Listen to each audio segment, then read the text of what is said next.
Hello everyone and welcome to the UkeStuff channel.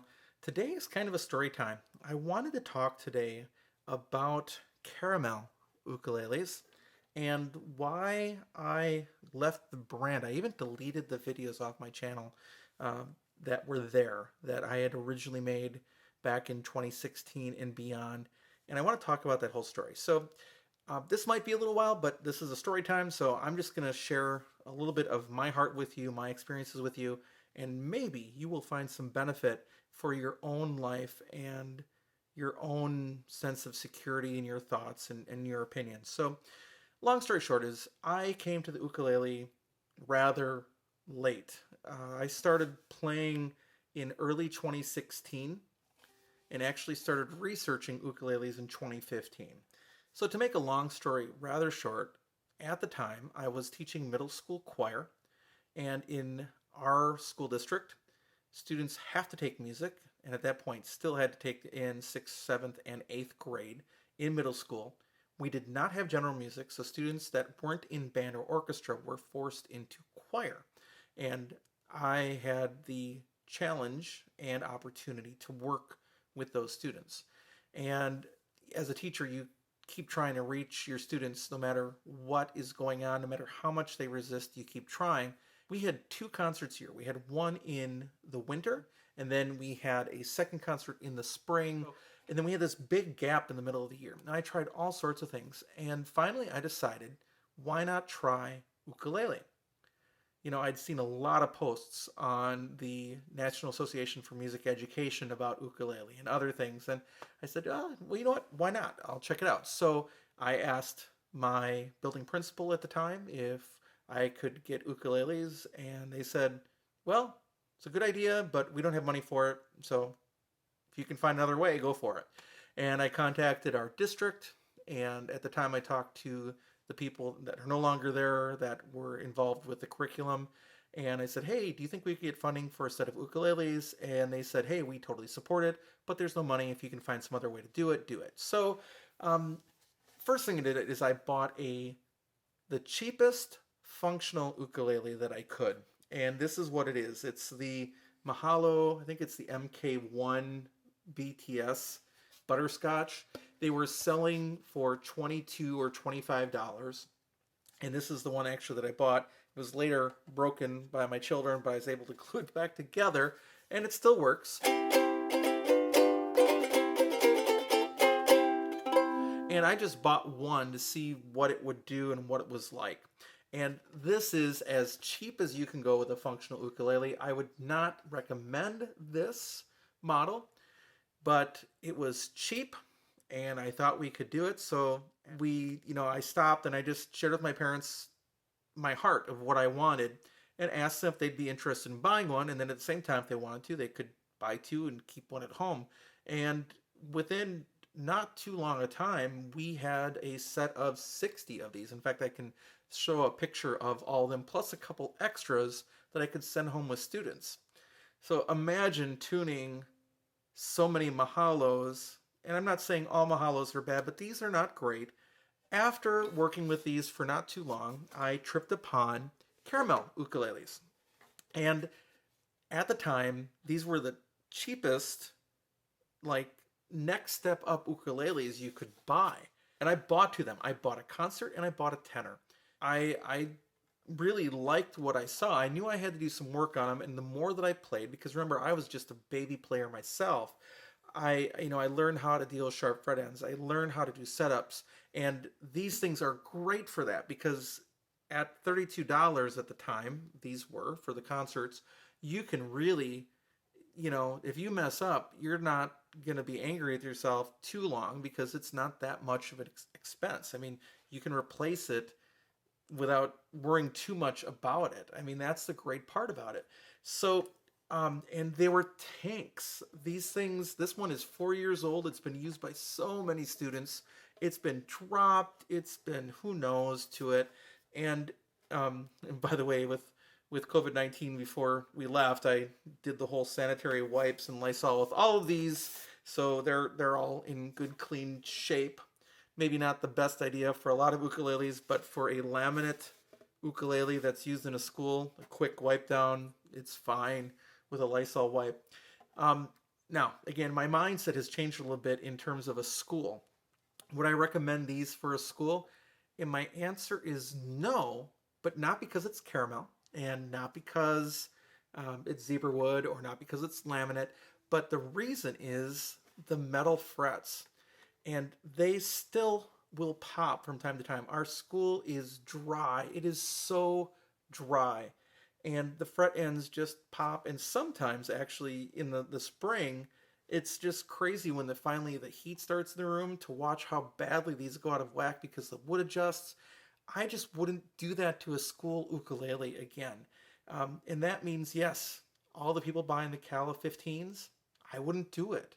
I just wouldn't. If you're interested in really providing ukuleles that are going to last in your setting, there is a small list of ukuleles, and I'm going to do another video about that at some time of what I would suggest. And no, I'm not going to say Waterman. That's as a side note if you're thinking that I am. But anyway, so we bought a bunch of these.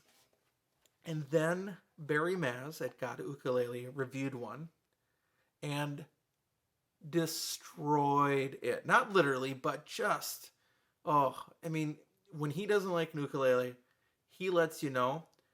And my heart sank because I had recommended these to a number of schools. And then to have a respected reviewer review it and basically call it, I mean, he didn't specifically call it, but, intimated that it's trash, just broke my heart because I don't want to make bad recommendations for others. And he was even worried about there was like a sinking top on his and a few other things. And I'll tell you, I lost all faith in my own ability to judge an instrument at that point. Because I thought, well, if Barry Maz thinks that they're awful and I think they're actually okay, now what's funny is Barry, and I don't know if he'll watch this, but if he does watch it, he'd probably laugh about that because he would always say, hey, it's your own opinion, do what you want.